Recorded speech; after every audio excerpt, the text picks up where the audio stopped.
The House voted last night 222 to 209 to approve a funding package to end the longest government shutdown in U.S. history. We have team coverage for you this morning. Cameron Thompson joins us live in just a couple of minutes with what this means for those who receive SNAP benefits.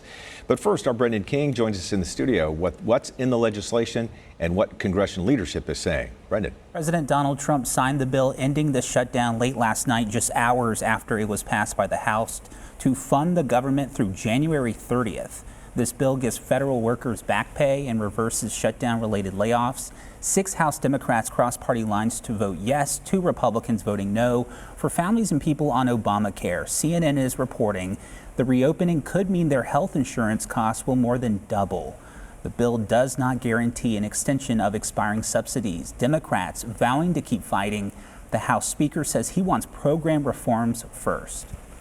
Either Republicans finally decide to extend the Affordable Care Act tax credits this year, or the American people will throw Republicans out of their jobs next year. I'm not going to guarantee a vote on ACA unreformed COVID-era subsidies that is just a boondoggle to insurance companies and robs the taxpayer.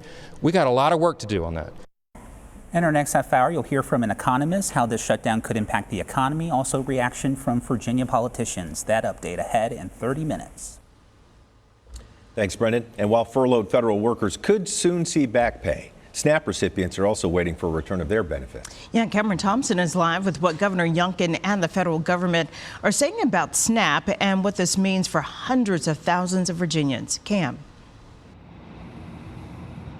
And Rob Reba, depending on who you're talking to, that answer could be hours, 24 hours, or even longer. Again, the SNAP benefits is something for November that have been without for many Americans, but there's been some state supplementation here in Virginia.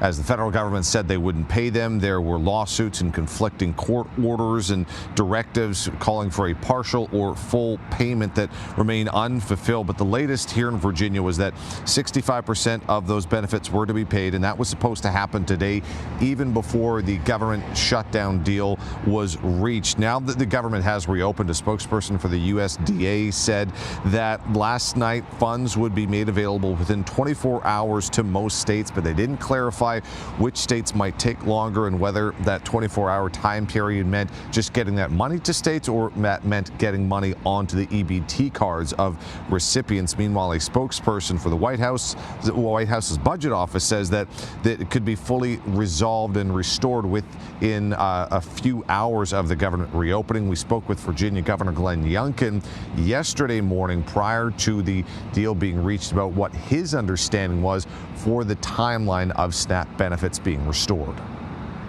65% will be paid tomorrow, and then once the government opens, that they will backfill the remaining 35%.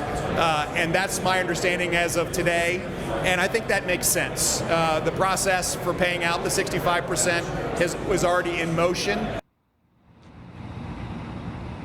Now, coming up at 6:30, even once benefits are restored and back pay is given out, the people impacted by this could still be digging themselves out of a financial hole. And one local nonprofit is trying to remove the need to pay for an essential for young families, that being diapers. In Richmond, Cameron Thompson, CBS 6 News.